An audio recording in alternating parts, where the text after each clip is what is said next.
You're listening to the Brian Donahue Podcast, a production of Trek Jesus, and now a brand new part of the Trek Geeks Podcast Network. I'm going where few pastors have ever gone before, combining faith and fandom in fun and relevant ways that will challenge and encourage fans of all ages. Let's boldly go right now. All right, guys, thank you for listening to the Brian Donahue Podcast. I am so excited that you chose to click on this podcast of all the millions of podcasts you could be listening to. Thank you very much from the bottom of my heart. Make sure you hit that like, share, and review. Rate this podcast. It helps all the algorithms do the right things to get this podcast in front of more people. But now, ladies and gentlemen, I am super pumped and excited to have a very special guest on the program today. As you know, it is season 2 of the Brian Donahue Podcast, and I am super excited to have brand new people that I've never met in person before on the show to talk about their favorite Star Trek stuff. And today we have the one and only TJ Jeznach. How you doing, brother? I am good. Thanks for having me. Oh, like I said, I'm excited you're on the show. And for those of you that can't see, TJ is wearing a Star Wars t-shirt. And I just want everybody to know I'm totally cool with that. We talked a little bit before that we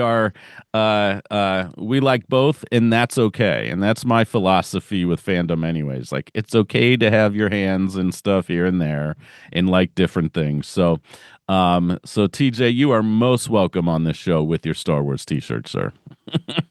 Thank you, sir. All right. So, TJ, tell people a little bit about yourself, people that may not know you. You're a part of the Engage writing staff for Engage magazine with the Star Trek family, but tell people some cool stuff about yourself. Well, I am primarily the host and executive producer for Jupiter Station, a Star Trek podcast. We're primarily a YouTube-based podcast, but I do try to get a few episodes out on Spotify. In addition to that, I am a dad of a blended family of 7. Nice. So I've got my own Starship crew at home. I am a security officer locally here at one of our casinos. So okay. I guess you could say I work for Quark, but not quite Quark. They're way nicer than Quark. I'll just say that. Right. They actually pay you overtime, I would assume. Oh, things absolutely. Of that nature, yeah. That being said, along with the podcast, I have a merch shop, which I'll include the links for you, Brian. Cool. Very cool. We do t-shirts, and stuff through tpublic.com. So we're able to do like t-shirts, coffee mugs, nice, bags, things like that. Some have the podcast logo, some have just generic Star Trek things. So if your listeners are able to check out that link, I sure would appreciate the like and follow. I'm also a member of Starfleet, the International Star Trek Fan Association. Okay. I act in the role of executive officer of the USS Nathan Hale chapter. So I'm going to, plug it right here. Nathan Hale, cool. Based out of Bloomfield, Connecticut. It's an international organization with 20 regions spanning from the US, Europe, the UK. We've just entered into the Asian territory. So we have Japan, Korea. We're starting to slowly creep into China. So gotcha. We are literally all over the world. Very cool, man. Very cool. Well, thanks for sharing that. Like TJ said, check out the podcast notes. We'll have those links associated with all that stuff. Make sure you like, subscribe, follow all that good stuff. So, TJ, man, by the way, I love hearing your kids in the background. My son is upstairs pretending to be a part of the Revolutionary War as we speak. So you might hear some stomping around right above me, actually. But so, TJ. Yes. Without further ado, why the heck is this your favorite episode? The portion of our show where we bring in one lucky fan to get their 10 minutes of fame discussing their most favorite Star Trek episode of all time. All right, TJ, hit me with your best shot. What is your all-time favorite Trek episode? My all-time favorite of all time is Star Trek Deep Space Nine in the pale moonlight. Right It's a very on. dark episode, Yes. but it's an episode that covers you can do the wrong thing for absolutely the right reason. Mm-hmm. Yeah. Sometimes So, there's my little cadet now popping in.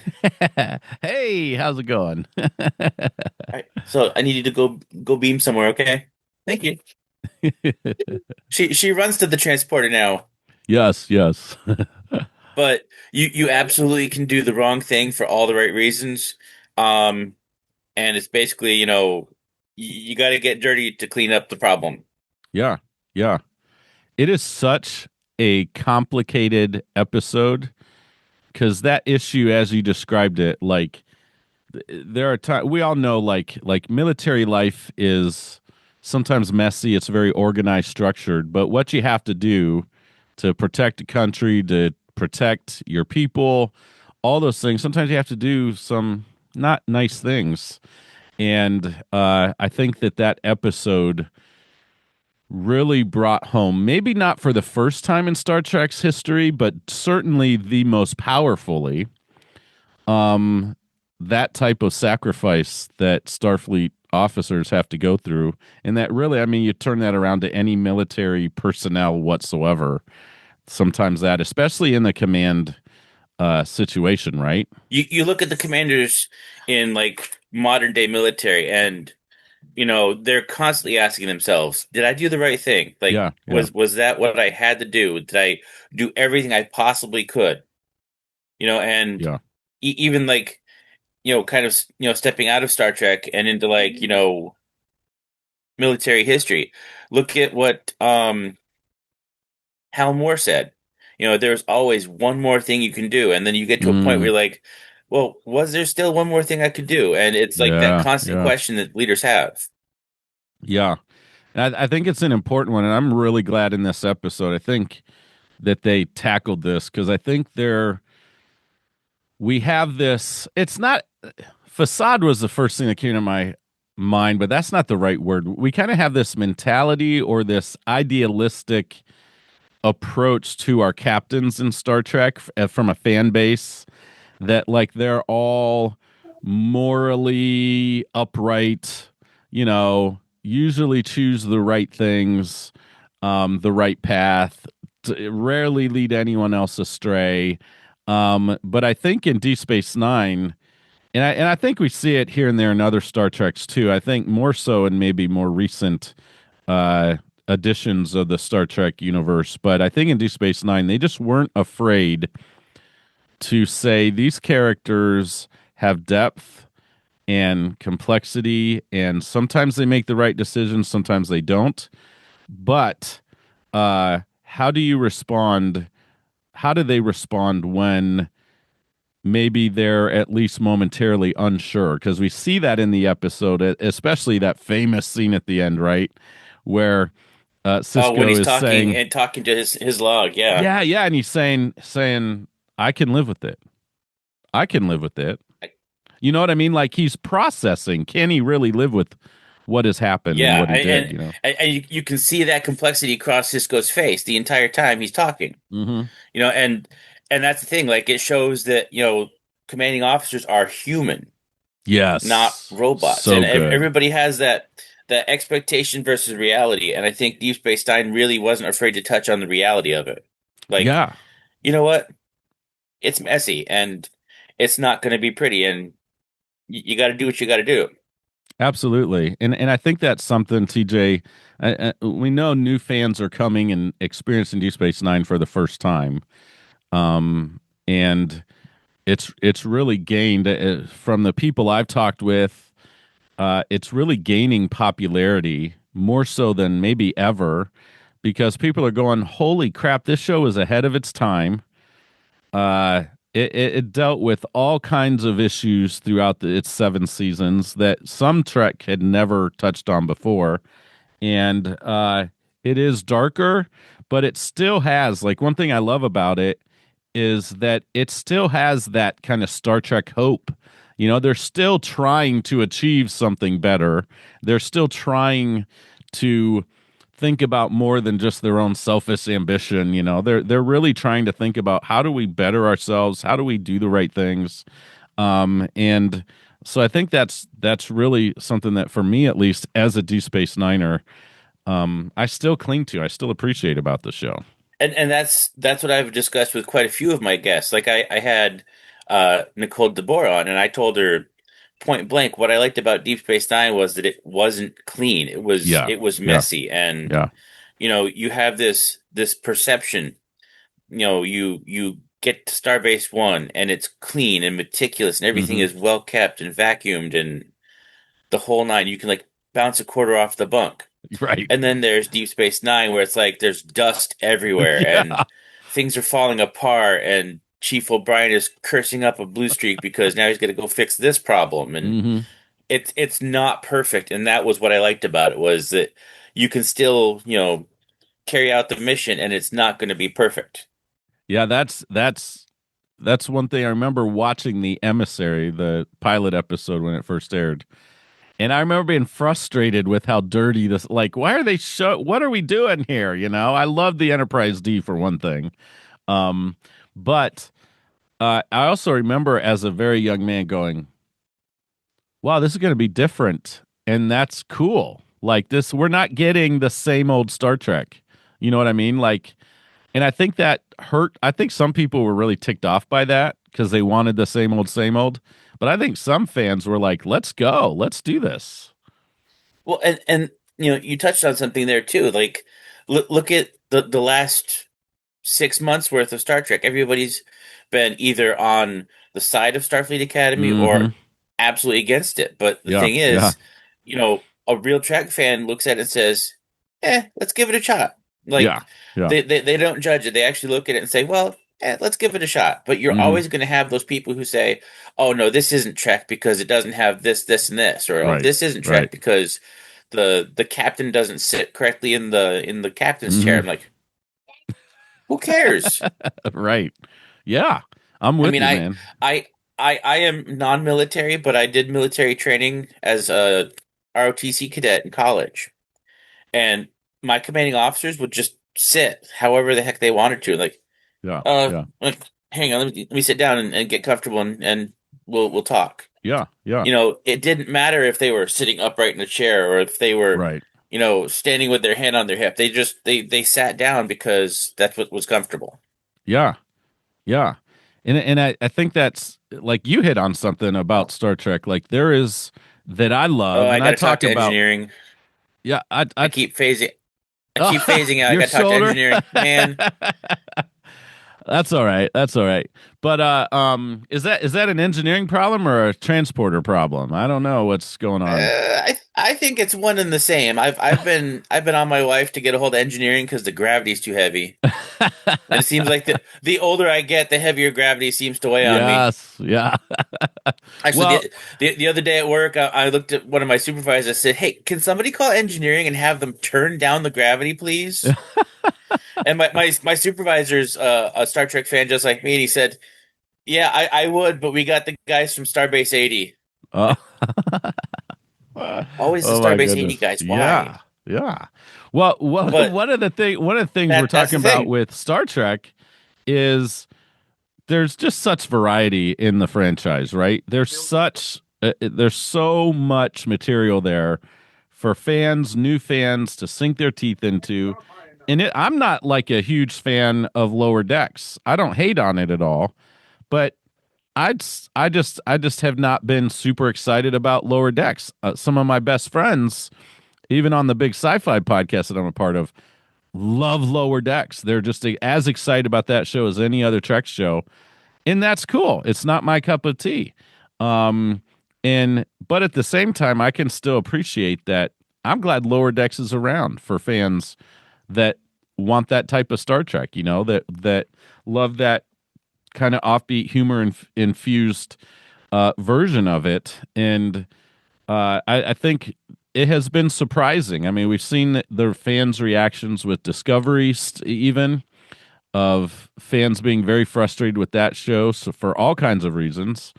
And it's just, I think we've been, first of all, the rest of us need to realize, hey, that's been happening since the beginning. Next Gen faced all kinds of scrutiny when it came Oh out yeah, because it wasn't the original, oh, right? that's not Kirk and that's not Spock. That's not Star Trek. Yeah, yeah. So I think it's just the nature of fandom probably, but I think you're right. I love how you said that, TJ. Like, um, Oh, we I'm gonna need go to, back and do a plug again. yeah, do it. Star Trek Picard episode. I'm sorry, season 2, episode 1. You're gonna see this bad boy in that first episode Yeah, yeah, yeah. because Nice. I crazily enough was able to talk to Dave Blass. I was able to talk to Dave Blass, and I just asked him kind of off the cuff. I said, "Hey, have you considered maybe like some background chips? Like I got some ideas." And he actually listened to my ideas. Well, Wow. I got the response of, "Oh, well, keep watching and we'll let you know." And I'm like, "Thank you, sir. I'm a grown up. I know when I've overstepped. Sorry Yeah, to have yeah, wasted yeah, your time." yeah. And then lo and behold, like the night the season 2 episode 1 premiered, I get a message from my chapter president. And I'm like, "Oh, what am I in the chief's office here too?" It's like, what? I don't know what did I do? Yeah. And he takes a picture of his TV and sends it to me. And there's a little red circle around this Inquiry class ship. Wow. So I'm like, wait a minute, That that's our name. Like, that is holy so cool, hell, man. whoa. And like within like a week we were on like the Memory Alpha site, and Yeah. you look at all the different canon things, and I asked the captain. I'm like, so we're canon. That means they can't kill us off, right? He says, no, no, we're canon. That just means that if they do kill us off, it's going to be really big. Yeah, I'm yeah. like, oh, really big usually means really painful, Right, man. right, right. Man, that is a fantastic But story. and that's the thing. Like, that's what I love about Star Trek is as big as it's grown, they Yeah. are still very much fan centric. Like they Yeah. absolutely love their fans. Yes. The all the talent I've had on my show have been Yeah. nothing but kind and Yep. giving, and they absolutely don't mind answering the questions. Absolutely. And that's been our experience on the big sci-fi is all the guests we've had on, they seem to genuinely be excited to talk about it, be excited to share with fans insights and behind the scenes stuff. And I just think they have a genuine appreciation for how much the fans love Star Trek and then love their characters too. And I think we've got it pretty good as Trekkies with as far as the people who are actually doing Star Trek and how they seem to desire to interact with us. It's pretty phenomenal. I mean, just to be able to talk to these folks. Yeah. I on a regular basis find myself like sending a Facebook message to Katie Swing. Yeah. And Yeah. for your fans who aren't familiar with her, she's actually married to Armin Shimmerman, who plays Quark in Deep Space Nine. Mm-hmm. Yep. And just to be able to have that ability to like randomly reach out and say, "Hey, what's going on?" or send Yeah. a message. Yep. They're all they're very approachable, they're very friendly, and I honestly don't think that people know that enough. Yeah. I agree with you 100%. And it's pretty cool. It's pretty cool you had Nicole DeBauer on your show. I'll have to check that one out sometime too here in the near future. But Well, with and it as luck being, would have it, Brian, I did that interview in the car, oh, and did you really? the adorable little cadet you see popping in every now and Yes, again yes. was in the back of the car, and she made one heck of an impression on Nicole. Oh, cool, man. Cool. That I gotta be honest with you. Like, I love that your daughter's popping in and out of here a little bit. Like, I have the door shut right now. And I told my son, "Don't come down these stairs." But that's kind of the it's kind of just is what start it. It emphasizes for me the fact that you're a dad, right? But also, Yeah, like, this is one of the things I loved about Star Trek in Deep Space Nine in particular was that father son relationship between Jake and Cisco, and I've talked about that a lot. absolutely, and not plugging another show, but like if any of your fans have seen the Starfleet Academy show, series Exclamation Mill, Huh. you know, they actually touch on Cisco and Yeah. Jake Yep. and that relationship. And that was kind of, excuse me, ma'am. I am broadcasting on subspace. We can hear you. Okay. But you can see that father son relationship, and it's Yeah. been 30 years. Yes. Yeah. That was probably because I'm a Deep Space Niner and that's my favorite series. That was my favorite episode of Academy, hands down, because of that.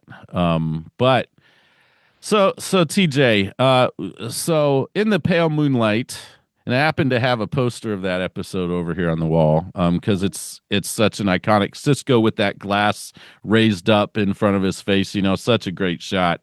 And I also love the Romulans in that episode too. I loved the Romulans in the Next Generation.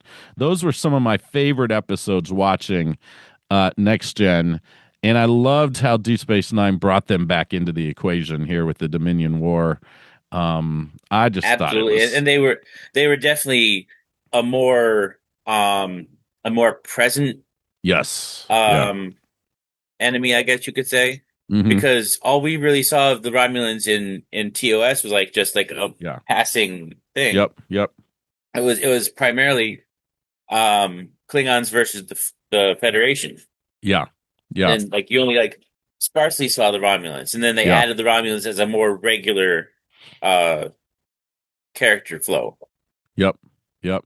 It was fantastic. So, do you have any honorable mentions or other episodes? And it can be from any of the series that you would recommend for people to maybe check out for the first time, or maybe again, maybe it's been a while since they've seen something. I'm a little biased because obviously you can see behind me my conference room was like the new conference room from Yep. like Star Trek Picard. Yep. Um, season 3 of Picard is Yes. like that one honorable mention because you get to see all of your memories, and they're like memories and present day at the same time, Yep. and so many loopholes have been closed and so many questions have been answered. Yeah. The Easter eggs that they brought at Datestrom Station was hilarious. Mm-hmm. Like, the was it the Genesis device? They had like a Yep. Genesis device there. Yep. And they had Captain Kirk's body. They had the attack tribble. That was probably my favorite part of that entire scene. It's like, ooh, the mighty Klingon is bested by the furious Right. attack tribble. I'm like, Right. Yeah, Picard season 3 was phenomenal. It was a gift to next gen fans. oh, It was so and phenomenal. honestly, I talked to Dave Blass about that. I said, you guys did a ridiculously amazing job. Like, Yeah. I can't even tell you guys how awesome that was. Yeah. And I got and like I like season 1 and 2 as well. It was different than I was expecting. Season 3 definitely fulfilled all the desires of my heart. But I got to say one thing about Picard, I love that it was from the start going to be a limited series, that they weren't going to try to drag it on and on and on. They had a story they wanted to tell. But what I loved about Picard, my wife, who is not a Trekkie all the way, she's very selective. I have to promise to rub her shoulders, give her a neck massage while we're walking or watching or something. I am And taking notes. right. It helps. But she watched that show through with me because she thought it was different enough. She was interested because she knew enough about next gen that she could kind of follow along. But that was one thing that I found surprising about that show. I think there were some new Trekkies born out of that. Maybe not to the degree of some other shows, but I think definitely so. Anyways, And to be yeah. honest, like if they were to go through and do like Star Trek Legacy like they've been talking about, Mm-hmm. I absolutely would watch that. Oh yeah, hands You know, down. Yeah. All right, TJ. Well, my friend, thank you for sharing your favorite Star Trek episode of all time, and then that honorable mention of Picard. So we're gonna have to have you on the podcast again because number one, I just had a blast talking to you. But also because your knowledge does seem like you've got a good deep knowledge of Trek and can talk about it, sir. So I just want to say, TJ, wear that Star Wars shirt anytime you want to on this podcast. It's okay, my friend. Absolutely. And say goodbye to your daughter there for me. It was good seeing her as well. Absolutely. And until next time, guys, this is the Brian Donahue Podcast. Stay tuned. I'll be right back. Hey, guys, thanks again for listening to the Brian Donahue Podcast. It really means a lot to me that you choose to click on this podcast of all the podcasts out there. I really mean it when I say that. And I want to invite you to try something new. If you're not a part of Discord, I would love for you to jump on Discord. If you have an account, just look up Trek and Jesus. It'll pop up. And join that Discord. If you don't have a Discord account, I want to promise you that it's really easy to make one. And why am I pointing you to Discord? Because that is the most comprehensive place when it comes to the Brian Donahue Podcast and Trek and Jesus to talk about Star Trek. There are rooms to talk about every single series, places to talk about every single movie. You can give your thoughts. You can talk with other people back and forth about that. And also, it is a place where you can share prayer requests, where you can get direct links to the Big Sci-Fi podcast whenever we drop a new episode, to this podcast whenever we drop a new episode. I sometimes share personal anecdotes and stories and words of encouragement from the Bible and from my own life there too as well. And it's just a great place to connect, talk about Star Trek and your faith, or one or the other, and just have a great time. So check it out, Discord, Trek and Jesus. And then also check out the Trek and Jesus Facebook page and the Instagram as well. And make sure you follow, make sure you like, and subscribe, whatever that is. And we do have, actually, there is a Trek and Jesus YouTube page. I haven't been real active on there lately, but I would like to invite you to subscribe to that. I'm hoping to get some more things out on that on a regular basis. And then don't forget, of course, to become a Patreon supporter. For $5, you can be a cadet level Patreon supporter. Just $5 a month. Gets you a little bit extra content than just the podcast, and you're generally supporting the podcast so that I can continue to produce content every week. And then there's the Ensign level, which gets you my hot takes on episodes of Star Trek. You get reviews of different Star Trek items and games and books and stuff like that. And then you also get Bible studies. I'm going to start doing a regular Bible study, and already put one up for people to listen to. You just get a ton more extra content than just the podcast. And then for both of those levels, for Ensign, which is $10, and Cadet, which is $5, you actually get the raw recording of each podcast, which means the conversation and the banter with my special guests before we actually enter into the recording mode, and then after. And there are oftentimes stories shared in those conversations that are different and unique, and sometimes really fun too to hear and interesting. So check out those things. Until next time, guys, keep trekking, boldly going into all the world with the gospel of Jesus Christ, and watch more Star Trek.